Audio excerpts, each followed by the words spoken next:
Welcome back, Eagle Nation. We are here for another episode. This is going to be part 2 of our Q&A from our West Deptford High School students. You heard part 1. This is going to be straight heat.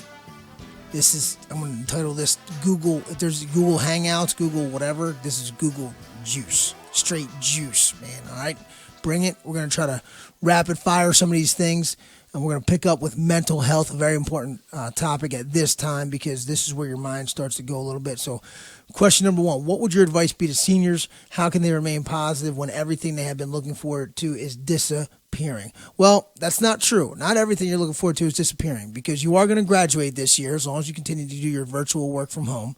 And you're going to move on into college or the working world or the military or whatever. That's still there. That's not going anywhere. So I think we need to put the uncontrollables on the back burner, being senior trip, prom, graduation, to put that on the back burner for now. And let's start setting some goals and looking forward to life after West Deptford High School and what you plan to do and making sure we have those ducks in a row. All right. Question 2, go. What are some activities you found yourself enjoying or participating while being homebound? Outside of trying to enjoy my work as best I can, sending emails, staying up to date, doing continuing education credits, trying to spend some time with my wife as she works from home, but also getting out and running, finding creative ways to work out with resistance bands, just taking a walk, and trying to interact as best I can while keeping social distancing. Great job. Great answer. What is your favorite motivational quote or inspiration and why? Go. I said it in the other episode, the price of progress is the pain of change. But outside of that, favorite movie would be Braveheart, and I take a lot of motivation from Braveheart. Yeah. Mine would be Figure It Out. Figure it out. FITFO, as we say. Figure it out. It's a common one in the Morrell household, and the girls come and say, Dad, I can't make my bed this way. Figure it out. I'm not always going to be here. Figure it out. If you're out there right now and you're struggling with something, figure it out. All right, this is a great time to start doing some things on your own. Go ahead. Whew. Both of you are very positive people. What are you doing at home that allows you to keep up the positivity?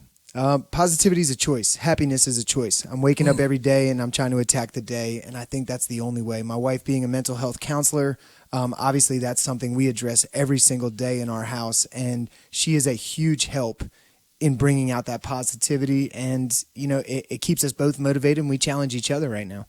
Garage workouts. Next, for Joe, how has running let you escape from the harshness of reality and the confines of society's way of thinking? I got into running about 1.5 years ago by running a mile a day from Thanksgiving to New Year's. I had never even really ran a mile in my life, maybe. Sorry, Bishop Eustace.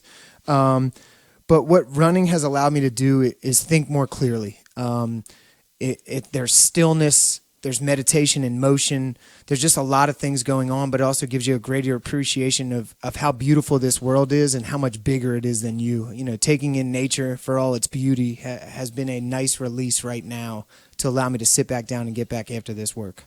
Question number 12. What would you say is the best, most productive thing to do during this free time other than schoolwork? Do you remember what you told me before we started? What? Expand your knowledge. There it is. Expand your knowledge. Read something. Go online and look up factual information to improve your brain capacity. Expand your knowledge about positive things during a negative time. It's a great answer. I think if you're artistic, draw. If you thought about you wanted to write something, write it down. Put down your thoughts. Do something you never thought you would do before. You don't know where you could surprise yourself or where you see that's something that fits, that works. Number 13, do you have any motivational advice for people who want to work out but can't go outside? Push-ups. Sit-ups. 100 push-ups per day for 1 week. 200 push-ups per day for 2 weeks. 200 jumping jacks in a row without stopping. If you can't do the original push-up, get down on the knees, start working to push, or just hold the high plank position. These are things you can do. Jump from one step to the other. Or if you're serious, and I don't mean to cut you off, burpees.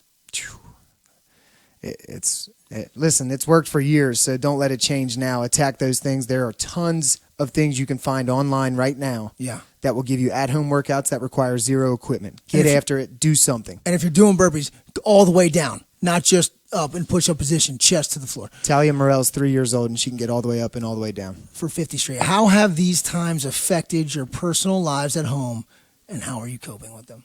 I feel for my wife right now. Being a mental health counselor, her patients need her more than ever. And, working out of a bedroom office is not the same interaction and experience, but she's fit-foing, she's attacking the day, and, I think her clients are getting the most out of this, and we feel for those people, but continue to stay positive, continue to come at it. Newfound respect for my wife. She is a boss in the Burlington County Special Services, children 0 to 3 years old, and they're making major adjustments just as we are in the educational field, and she has been on nonstop conference calls, and to listen to her on the phone dealing with her employees and the state and the nation has been eye-opening for me for what she does for a living, on top of, oh, by the way, raising our entire family, including me.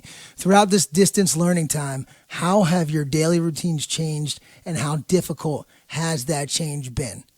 I'm trying to keep the same routine, to be honest with you. I've actually been waking up even earlier to try to attack the days, as usually my hours are, the back end, the reverse hours. I'm now trying to attack the mornings and get to a certain point to accomplish things. So as much as it's just been adjustment, it's almost like you don't have a choice and you have to make it work. This is amazing, dude, because we've flip-flopped. I'm usually a morning guy where I wake up at 3:30 and I'm working out first and then you come in at 11:30, 11 o'clock, and you're going throughout the night. And you've now working the morning hours. I now wake up a little bit later, right? I wake up working with my family, and then I'm doing my workouts in the afternoon because, we're working from 7:30 a.m. to 3:30, on the computer and the laptop, reaching out to families and doing whatnot. So I've actually flip-flopped my day a little bit, where I wake up a little bit later and get the routine down. If that's not adaptation, I don't know what is right there. One we skipped right here, number 16. What are some suggestions for keeping up a healthy routine, nutrition-wise, while stuck at home?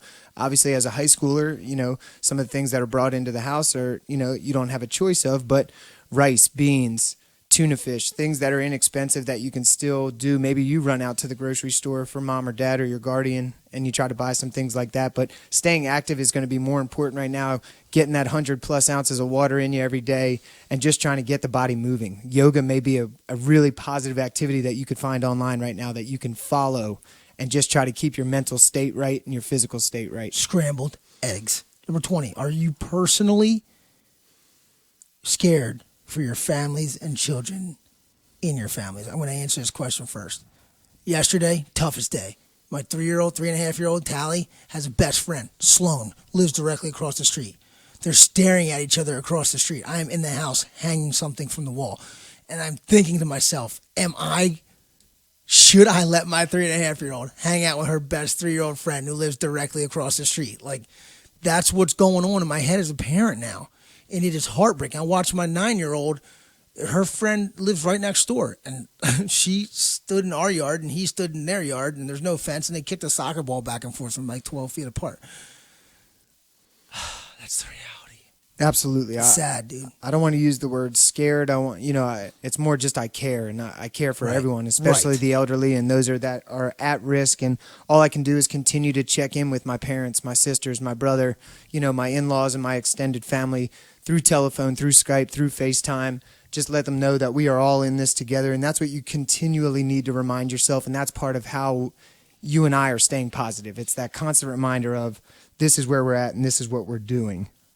How are you staying so positive after seeing news updates and social media? Not only positive, but I know personally I'm struggling to see this as a realization. Does it feel real to you? It's become very real, and it's forced me to learn more and adjust.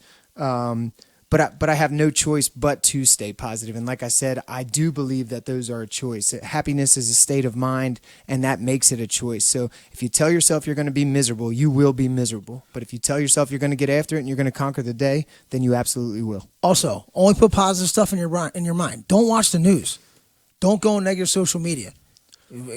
Throw positive things at yourself. Right. Control the controllables. And we're not saying don't stay up to date with what's going on or where things are being spread, but don't be so consumed by it. Read the facts that you need right now and stay away from the rest. You got the next question. Whatever you want. What are your biggest fears with the current pandemic? I guess my biggest fear is just the unknown. Like most people, I like to know things, but I can only go off of what I'm being told, and that's going to be the only way I can operate right now. What has been the best experience for you guys to take in during this situation? I would say it's time with my family, no doubt, no doubt. Like it's shut down my normal life, and now I get to wake up with my children, which is only on Sundays before now, and that was at 6 o'clock for 7:30 mass, and being able to be a part of their educational process, be more involved in that because I'm home with them, keeping tabs on them, making sure what they're doing, and seeing my wife get to do her job. So those have been the positives. I think right now you're also finding out what's most important, and this can help you as we get back on track to understand where your priorities are and who you're trying to surround yourself with. I think you really can learn right now about all those types of situations. Number 26, I have been stuck in self-quarantine since I live with family members who are part of an at-risk group and would likely not survive if they got COVID-19. How do you ease the anxiety of the possibility of someone you love getting sick? It's a very difficult question, but it's a very real question. I have 2 grandparents that are over the age of 80 that do suffer from some at-risk things, and my wife's grandfather, the same thing, actually has very bad respiratory conditions. And again, all you can do is support those people. Understand that it is out of your control, but right now you and your family are doing the best you can to protect yourselves and your loved ones in a very trying time. So what I say to that is continue to put your mind at ease. Understand that you're doing the right things and that this will all be okay, and have faith that there's something bigger than this that will come from this, and we will overcome this together, and know that we are all here to support those types of feelings. And I get it. When it hits nighttime, my anxiety is through the roof, and I have to take a step back and tell myself, this will all be okay, Joe. This will all be okay. We will get out of this. We will get out of this. We just have to be patient. Be patient. Here we go. You ready? You don't even know where I'm at right now on the question list. You don't even know. And don't look at my paper trying to figure it out. Do events like this really separate the strong from the weak? No. This is not a situation where strong and weak, even though this is something you and I like to talk about. Mm-hmm. This is everybody who's in the same boat. It's a level playing ground. But most importantly, we need to protect our elders. The young and healthy people need to take this serious. Do your part and understand that you may be the strong right now, but for you to be strong, it's to take the precautions necessary to protect the weak, meaning those that are more susceptible. That's how I'm going to take strong and weak right now. I'm going to take it as the strong are people that are put in the whole before the individual, and the weak are the selfish ones. So I think it does in that sense. If you are just refusing to acknowledge what we're dealing with right now and trying to buck the system by doing what it is that you want to do, I think that's weakness. I think because it shows selfishness. And if you're strong, you're saying, I got to do what's best for the whole right now. So in that sense, I do think it is different. I'll give you a shot here. If you can. Yeah, I'm going to go back on this page here. It is very easy to get stuck in your own head and to focus on all of the negative and scary things happening in the world due to the virus. What are some silver linings, unspoken benefits of being pushed into this situation other than the opportunity to change bad habits?